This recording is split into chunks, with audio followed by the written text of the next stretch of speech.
বেলা হলেই আমার বাইরের খাবার অনেক খেতে ইচ্ছা করে, যেমন ধরো চাউমিন, ম্যাগি, মোমো এইসব। রোজ রোজ তো এগুলো আর বাইরে থেকে কিনে খেতে পারবো না, কারণ আমি এমনিই গরিব মানুষ, এমনিই আমার কাছে টাকা পয়সা কম। তাই ভাবলাম আজকে বাড়িতে একটু চাউমিন বানিয়ে ফেলি।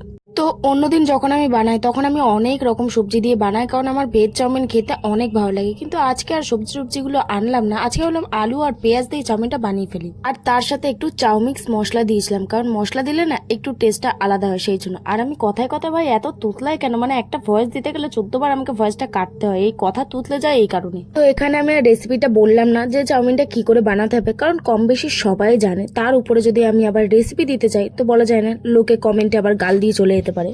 তোমরা কে কে চাউমিন খেতে ভালোবাসো আমাকে একটু কমেন্টে জানিও। আর ভিডিওটা আমার যেহেতু আজকেই রেডি হয়ে যাচ্ছে, কিন্তু আজকে আমি আপলোড দেব না, আমি দেব কালকে, কারণ আমার ইচ্ছা তাই। ফাইনালি আমার চাউমিন রেডি হয়ে গেছে, এখন আমি চাউমিনটা খেতে বসবো। আর বাইরে এত সুন্দর ওয়েদারের মধ্যে এইসব খাবার দাবার আর সাথে একটু চা হলে বাস ছেড়ে